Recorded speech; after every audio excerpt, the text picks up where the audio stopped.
Sa Good Vibes, sa Barangay Bata sa Bacolod, wala na sang masyadong mga kabataan nga nagasulod sa daycare center bangod sang yabok gikan sa katupad nga construction site.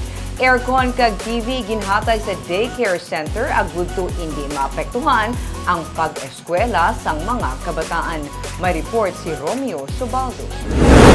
May nagapadayon ng construction sa isa ka township project sa Barangay Bata sa Bacolod sa may Purok Villagracia. Ugaling, bangod sang mainit nga panahon kag babaskog nga hangin, nasalo sang komunidad sa tupad sini ang yabok gikan sa construction site. Inagi padangat nga reklamo sa isugid kay mayor nga programa. May mga nagamalasakit nga kabataan bangod sang yabok. Sa daycare center, isa tub-tub 3 na lang ka mga kabataan na nag-eskwela. Ang contractor nagbutang sang trapal sa palibot sa construction site. Ang mga bintana sa daycare kag mga pamalay ginbutangan man sa mga trapal. Ang problema, kay bangod wala na sang agyan ang hangin, tuman kainit sa sulod sang daycare. Sang Domingo, ginkatuan ni Mayor Albi Benitez ang area para mausisa. Nagdala man ang alkalde sang air conditioning unit para sa daycare center. Iyagin mando sa kay punong Barangay Remus Abaring nga ipatabunan ang tanan nga mga buho sa dingding sa daycare para wala na sang yabok nga magsulod kag matakod ang aircon. Aside from that, mabalala ko parang Si Teacher Melanie Harlega nalipay. Wall fan lang kunong iya ginapangayo pero aircon ang nag-abot.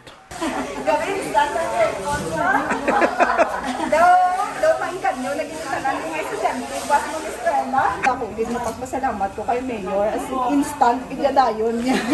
Wala ka nag-expect, ma'am? Wala di ko nag-expect kay Volfan lang gani ako na pangayo. Nag-aircon pagigya. Daw hindi makakabalo sa niyang balkon. Ginusisa pagid siya sang alkalde kung ano pagid ang kinahanglan niya para mas mangin epektibo ang iyang pagtudlo sa mga kabataan. Dito na nga nagbuno si Teacher Melanie nga mas maayo kung may smart TV kay mangin epektibo ini nga pamaagi sa pagkuha sa atensyon sa kabataan. Alos ang bata do hindi na mayo magsapak sa mga drawing kag sa mga ano. so di ka nakuha sa video. Sa ako ng cellphone. Inaano ko lang sa ilaw. Tapos nibutangan ko lang isang anong do kristal na lang nagapalapit. Nagapalako ang iyang screen. Kung may smart TV na lang para makaano. Oo, ano ko na lang kay para nga kung ano lang may biyaan. Tapos napalapit ko lang tanong ng mga bata kay rubber mat makamisubong. Matapos ang pila ka oras, ginpadulong sang alkalde kay Councilor Calao Puentevella ang smart TV sa daycare. Gani amo na lang ang kalipay sang teacher. Gambagan ibang kong upod mo, sana uli ka ba? Nagalaom siya nga kung matakod na ang aircon kag TV, liwat nga mag-aamat-amat balik sa pag-eskwela ang iya nga mga estudyante.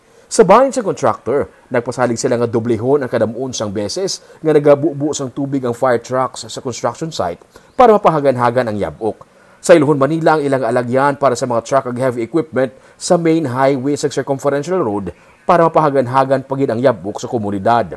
Ang barangay, gintugyanan sa alkalde nga bantayan kag i-monitor kung initanan ang nagakasunod.